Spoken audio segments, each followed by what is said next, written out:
I probably use five different AI tools that they can help me from brainstorming for marketing campaigns to actually have agents out there doing things for me to creating financial models, to create investment memorandums, to create websites, legal documents, you name it.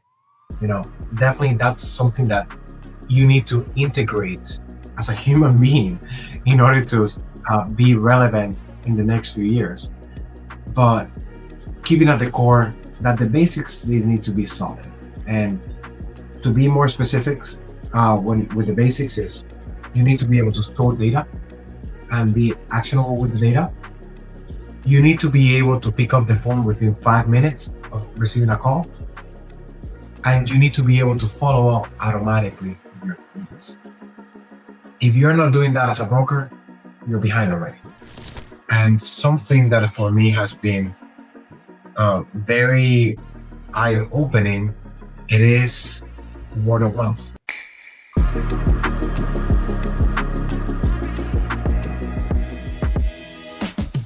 You have found the Business Broker Growth Show with your host, Jason Cutter.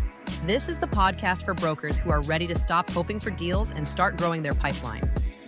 Our goal is to bring you strategies, stories, and insights that will be a catalyst to move you quickly from transactional deal makers to trusted advisors. Time for Business Broker Growth. Hey everybody, Jason here, back with Pedro Rojas, and this is the after show. Pedro, how was the first part? Did that feel like a good conversation from your end? It felt like a great conversation, as always. Kind of went a little bit off the rails, but I definitely enjoyed it. Well, and here's the part. This is what I tell everyone. There's no podcast police, so we can do whatever we want. We can talk about whatever we want. We can follow whatever trails around the forest we want until we come back. If we come back, if not, we just end up somewhere else, and that's okay. And that's what I love about having a podcast and conversations like this is you never know where it's going to go, even if there's a plan.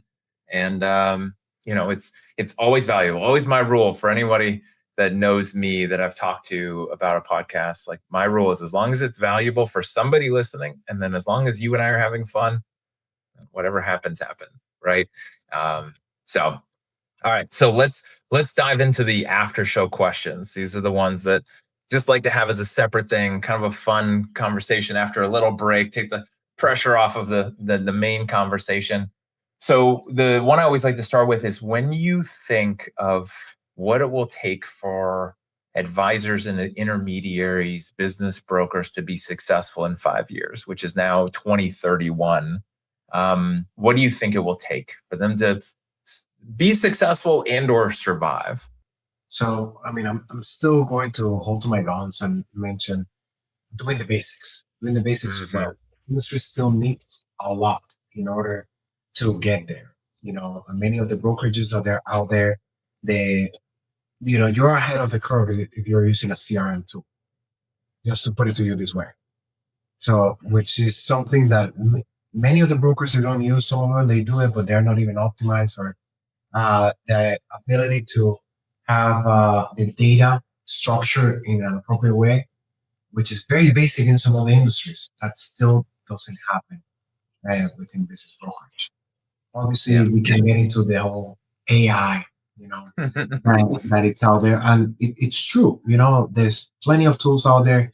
I probably use five different AI tools that they can help me from brainstorming for marketing campaigns to actually have agents out there doing things for me, to creating financial models, to create investment memorandums, to create websites, legal documents, you name it. Definitely that's something that you need to integrate as a human being in order to be relevant in the next few years. But keeping at the core that the basics they need to be solid. And to be more specifics, with the basics is you need to be able to store data and be actionable with the data. You need to be able to pick up the phone within 5 minutes of receiving a call. And you need to be able to follow up automatically with your leads. If you're not doing that as a broker, you're behind already. I love that part. And the second question is usually around tech, right? And you just address the most common one right now, which is the topic of AI and using those tools. I think it's interesting because whenever I've dealt with sales teams, sales and marketing teams in the past, when I was doing consulting, is a lot of times to be like, hey, what better technology should I use? Do you think I should change CRMs? Like they had one. Should I use this? Should I do that? And it's like, no, because I promise you're probably not even using the one that you've got, right? Instead of getting a new toy or a new thing, actually use what you've got and do the fundamentals, do the basics, as you're saying, and have that foundation. And then the tool matters, right? It's funny because the example I always use is golf. Is you could give me the fanciest, most expensive, high-tech golf clubs out there, and I still suck. I'm still a terrible golfer, right? And so it doesn't matter because my fundamentals are so poor that it doesn't matter what I'm using, right? A golf club from Goodwill or a very expensive driver, it almost doesn't matter in my hands. Versus, let's say, Tiger Woods, especially in his heyday, you could give him that driver from Goodwill or the clubs from Goodwill or a thrift store, and he will destroy me all day, every day, because his fundamentals are so good. The tool doesn't matter until he's playing against other professionals, and then the tools and the optimization matters, right? Like you're talking about earlier in the first episode, over optimizing. So it's interesting, going to your point, it's like those fundamentals matter more than the other stuff. And then the other stuff has to layer on top. Yeah. No, I think that we are 100% in tune with that. One thing that I would say, so we are also speaking about what brokers will need in 2031, right? Yeah. So if I will be making a technology recommendation, it is not about any specific tools, but about the capabilities of the tools. And I believe that the tools that they are going to thrive are the ones that you can connect with other tools. So, there's a tool for everything right now, anything and everything. So, at least the ones that are helping me the most are the ones that I can interconnect. And I, for example, use Sapphire, which allows me to, do workflows from tools that they're not connected to one another. That capability needs to exist within the tools because they cannot operate in a silo anymore. Yeah. If they're operating in a silo, that's a tool from the year 2000, not from the year 2031.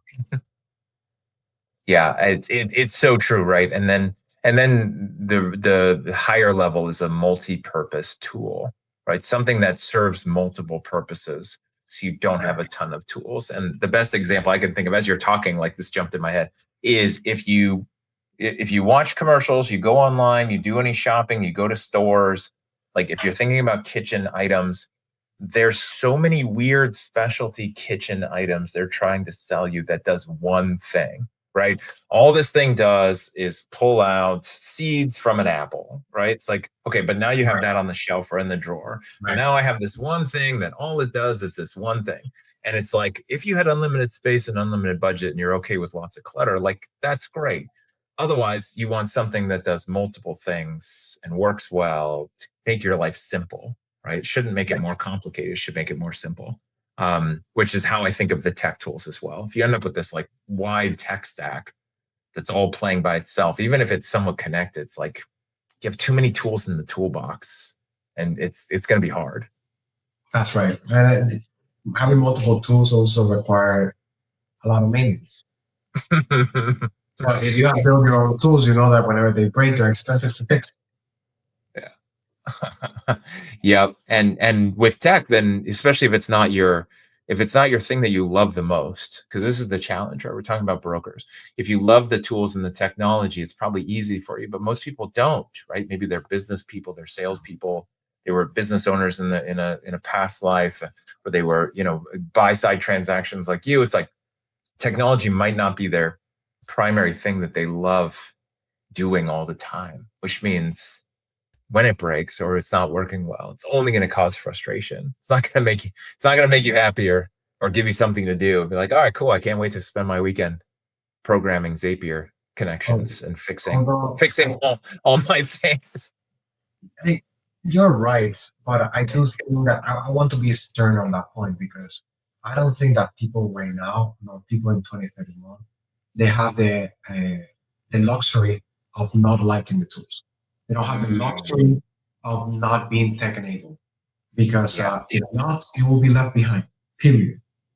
It's very true. I'm glad that you brought that up, right? So it's the balance between like you don't love it. It's not the thing that makes you happy, but you still have to do it. Like Absolutely. fundamentally, you've got to your point, I love that phrase, tech enabled.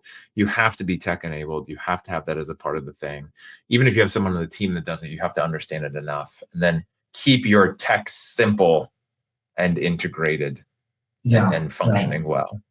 But I think that right now it is an absolute necessary skill that Yeah. and at the very least, business owners or self-employed people, the ones that they need to either develop or use different tools or understand what they need. You need to be literate with the technologies that are out there, because if you're not, you're just going to be adding a lot of junk that you don't need, and you will not be able to speak to the people that they are the techies, right? So that they won't are going to install and build things for you. So you will have like a language barrier with that.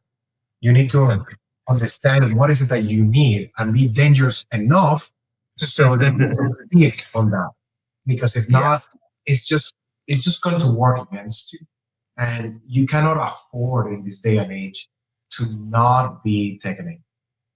Yeah. And it's something you and I spoke about offline where, if you don't have the technology, if you don't have the process, the systems, you don't have some level of automation, you don't have a CRM, like if you're trying to do a thing on spreadsheets or yellow legal pads and keeping track of things, there is a fundamental limit to how much you can accomplish in a given week, right? There's only so many hours. Even if you work a crazy number of hours, you will max out whatever it is that your client and revenue potential is. Now, it could still be a very great number, but there's going to be a limit and it's going to feel like it's a perpetual thing. And so, like you said, being tech enabled is a requirement in order to scale or take some of the pressure off the manual stuff, or to make sure you don't drop things, right? Like the good leads that hit your inbox or hit your phone, and then you forget, and then 4 days later you call and they've already moved on, and then what Yeah. did you miss out on? Yeah. All right, so let's talk about it. And maybe in the same vein, this is interesting, is when you look at 2025 last year, what was the biggest lesson you took from that you learned last year? So it was that. It was really the Yeah. automation systems that they were needed to put in place. Because I had a couple of events where my processes they broke, and they were due to good outcomes. So I think that we spoke about this over the phone. And I had one listing at the beginning of 2025 that within 24 hours, I got close to 200 buyers for that. So it was very, very successful, right? But at that moment, I had a very manual process for the NDAs, for the outreach, for the follow ups. And that I remember I posted it on a Friday afternoon. And then no, it was on a Friday morning, and then it got approved on a Friday afternoon. And these platforms typically take a few hours in order to review the listing so it can be posted out there to the public. And by Saturday noon, I had these 200 buyers. Wow. And I remember spending the whole Saturday and Sunday processing, emails and NDAs. And I was thinking to myself, I cannot do this. I will not let myself this happen again, right? So on that moment, and that was, I believe, in the month of January of 2025. That took a lot of my focus for the rest of the year. So, and the challenge is in the industry is that, as we spoke before, it's kind of like a taboo, hush hush, kind of opaque industry. There's not many tools out there that are specific for what we need to do. So, many of the tools that I'm using now, I have to develop myself. And That takes time, that takes effort, that takes money. Yeah. And, it's almost like another day job in order to Yeah, get it is. Yeah. So now, God bless Claude AI. It's one of the best things invented, basically. Yeah. You can ask it to develop a tool and it will do it for you. So Yeah. obviously, I guess that during this past 2025, I have done my number of reps when it comes to technology that now it's fairly easy to do, but it wasn't like that at the beginning of the year. I'll tell you that. Yeah. And I just want to add a side note for people listening to this. So, let's just imagine you're listening to this, you're a business broker, M&A intermediary. The one thing that I've learned and the one thing that I always suggest, because it seems very overwhelming, if you're listening to Pedro and like thinking about the stuff and thinking about maybe what he's built and this and need a CRM and like it feels overwhelming, the best thing I do is wait until there's a challenge or a problem or something that feels manual or that I do repeatedly, and then just optimize or put in technology or system for that one thing, right? Don't try, as like they say, don't try to boil the whole ocean. Just do the one thing. And then the next time something comes up, figure out how to optimize that. And then play the long game, right? It's the compounding effect. If you do that every day, a little bit every day or a little bit every week, and you do one thing, if you look at 52 weeks in a year, you'll have learned a lot of skills, you'll optimize, you'll have technology, and your business that you're in will be completely different in a year versus today. And you just have to, like, I think, what is that quote? People overestimate what they can get done in a day and underestimate what they can get done in a year. Like just chip away at it, but solving a problem. I do that all the time. It's like something comes up, this feels terribly inefficient. I'm going to build something for it. And then now it's done. And so I think that's a good way to do it. And it's absolutely right. It's, don't build in preparation, build out of pain. The pain will tell you what you need to build. Yeah. Just start your blocks on that. Yeah, it's one of those things. Don't, like just a go-to market strategy as well. Don't solve problems that don't exist. Like don't create a solution and search for a problem. Just I promise. I think that was Elon Musk that he said that in one of the interviews, that one of the biggest problems for engineers is that they automate things that they shouldn't be automated. Mm-hmm. Yeah, it's not necessary. And then what happens is you're automating things and putting in layers of complexity that weren't necessary, that are probably, especially when they break, to your point, once they break, it's only going to make things worse. If you're listening to this and thinking, I want this level of authority, I just don't have the time to build it, that's exactly what Business Broker Growth does for you. Most brokers know that they need consistent content, better positioning, and real digital visibility. They just don't have the bandwidth to create it or the systems to keep it going. And that's what we build for you. The content engine, the visibility strategy, and authority signals, everything you need that we've talked about here. So if you want this impact without adding another full-time job to your plate, go to businessbrokergrowth.com to learn more about what it would look like for your business. Now, back to the episode. Yeah, it's not necessary. And then what happens is you're automating things and putting in layers of complexity that weren't necessary, that are probably, especially when they break, to your point, once they break, it's only going to make things worse. So for you then, we're a couple months into 2026. When you think about this year, what are you excited most? Is it just on this tech-enabled path and that, or is there anything else for this year? No, so obviously keeping on that path, definitely getting more integrated with AI in general. It's I think that at the very least on my end, 2025 was the year of getting immersed within these technologies of artificial intelligence. This year is more about getting technologies integrated within the system. But I'm actually even more excited about their relationships. So, as we spoke at the beginning of the podcast, I am not the broker that has been in the game for the longest time. I've only been doing it for 2 to 3 years. And something that for me has been very eye-opening, it is word of mouth. Word of mouth is a real thing, and you don't even know how it works. But there's, yeah, it's for me before, as you know, I've been buying businesses for a decade or so. And many of the business owners, they always mention like, oh, word of mouth, like there's people that just find me and things like that. And for me, that was almost like, wow, you really got lucky, right? And many of the business owners, they don't really do, the ones that they have been in business for 30, 40 years, chances are that they're not doing any marketing. Chances are that they're just in the community, they're just there, and the customers will find them. I think that right now I'm hitting that curve. That people that I have met many years ago, now they start reaching out, saying like, "Hey, I'm actually ready now." I wasn't 4 years ago, I wasn't last year, but can we start having a conversation today? So I'm more excited about that because it's almost like a compounding effort. I just start with like very, very little of that, and then it suddenly starts bubbling up.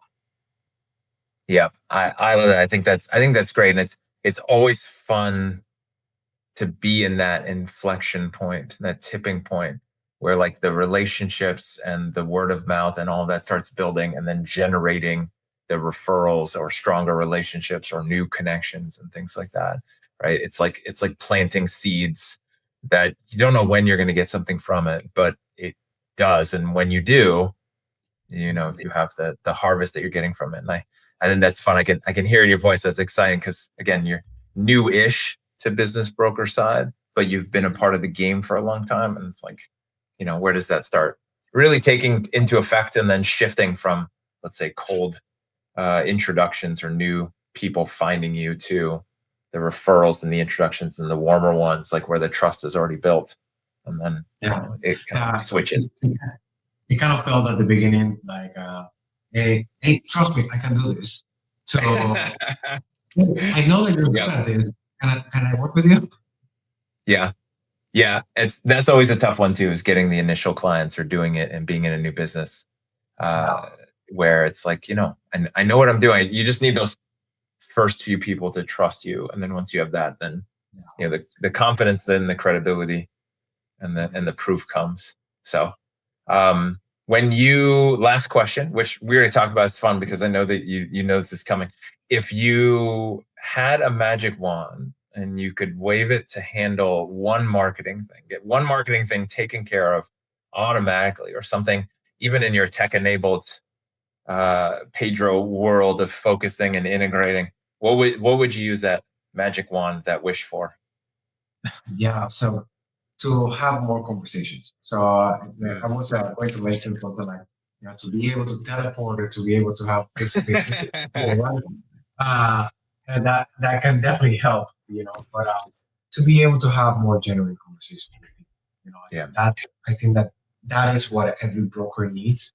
I have some friends that are brokers, and sometimes I look at them weird, and because of some of the responses, which say, yeah, well, I don't know if I want to, open up my calendar to people because, like the meetings might not be worth it or things like that. And I'm very surprised about that because I use these calendar links so people they can book me, and they're everywhere. They're absolutely everywhere. And yes, sometimes I get one or two trolls out there, right? Or some people, it doesn't even match what I'm trying to do. But for the great part, I have great conversations. And specifically, although obviously I need buyers in order to process transactions, but typically, my clients are typically the sell side, but I really enjoy conversations with buyers because many of them, they have super interesting stories. The sellers do too. But I have spoken to Navy SEALs. I have spoken to trust fund babies, to monarchs from other countries that they are deploying capital. it's super interesting conversations. And if I wouldn't have been just open to have conversations with any and anyone, I wouldn't have I wouldn't have had them. Yeah. Yeah, that's always a fascinating dynamic when someone's very conservative with their time, worried about their time, and really almost over indexing the value of their time in a monetary way, and not understanding or playing the long game. And that, it's sales, and sales means you gotta, kiss some frogs until you find the right one, and you're not going to close them all. But then, to your point, if it's building relationship, your goal is to get to know people, build relationships, and see where possibilities could be. You're having calls with buyers. Obviously, that's not your target. You put them in your CRM, or you think about them later on, and how can you connect them, connect the dots, versus the people who are playing the scarcity game, which is, I only have so much time, I'm not going to waste it on tire kickers. But I don't know who is the tire kicker, so I'm just not going to talk to anybody, or I'm going to make it very hard to get access to me. I think it's like that over optimization type of conversation. Oh yeah, back to that one. Yep. Back to that one. Of like, it's the anxiety of I'm going to have those problems in the future, but they might not be real. Yeah. And what I would say to the people who are worried about that is you have your, my previous mentor taught me this. You have like the time that you get paid for and the time that you don't get paid for, right? If you're thinking about it. And then if there's time where you're not getting paid for, how can you use that and move more to the other category? And if that's the case, you have a bunch of that available, then how do you make that available on a calendar or have more conversations until it tips the other way where you have less of that time? And then that's okay. Then that season you have less, or you figure out some way to, put a system in place or some barriers, make it a little bit harder for people to get to you, right? A couple more hoops, a couple more questions in the form that you then, can decide. I know years ago, there was a few people in my network where to have a meeting with them, I would fill out the form. I would suggest some times on their calendar, and then they would have to approve it. So there was another step where they had to approve it. It wasn't automatic. And, I always got approved, but I could imagine that was also a filter saying like, maybe not, but I'm going to put you here instead. Yeah. Yeah. So, that's interesting. Yeah. There's always a way, right? When you get too busy, that's the thing, like just like in sales in general and business, when you get too busy, then you raise your prices, and that will offset being too busy. That usually helps as well. So, all right. Well, Pedro, I've appreciated this. This was a great after show. I feel like we could just keep talking. I told you in the gap between the shows when we took a quick break, I always take notes. And I have taken a lot of notes from this. I've enjoyed this. There's a lot that I got from this that hopefully people tuning in got. With this year, with what you're focused on, with your content, I know I mentioned your links and all the ways people could find you in the main show.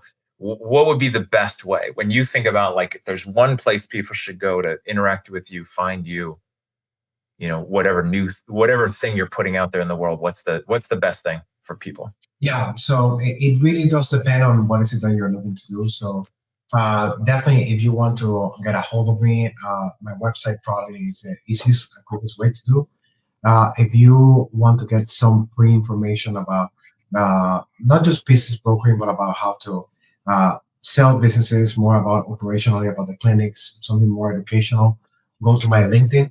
If you want to see more about me as a person, go to my Instagram, and then you will be able to see that. And there's also YouTube is getting some steam. I had my first few subscribers in the past few weeks. So you will definitely start seeing a lot more content there. Yeah. That's awesome. I love it. Instagram is where they can go to see the dog that we heard earlier, I think in the first episode. That's right, yes.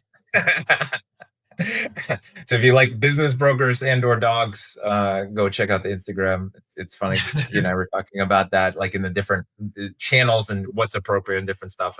I think it's fascinating. I think that, the fundamental thing is people like doing business with people. Yes, I know the full line is that they know, like, and trust, but it's all people business. It's all relationships. People like to do business with humans and people they, feel like are human, not just a robot or not just a salesperson. So I appreciate about you, Pedro, is you putting all that out there, doing the different content. even how you segmented that and where people should go, which I absolutely love. So once again, Pedro, thanks for tuning in. Thanks for being here. Thanks everyone else for tuning in. Pedro, appreciate everything you shared here today. Thank you for having me. And for everyone tuning in, please make sure to like, subscribe, share, follow Pedro. If for some reason you made it all the way to this after show and you haven't listened to the first episode, which is funny because I know a few brokers I've heard from, they mostly only like the after show, go back and hear the main episode. I promise it'll be worth it. There was a lot of nuggets that Pedro shared, super valuable. And as always, until next time, stop hoping for deals and start growing your pipeline.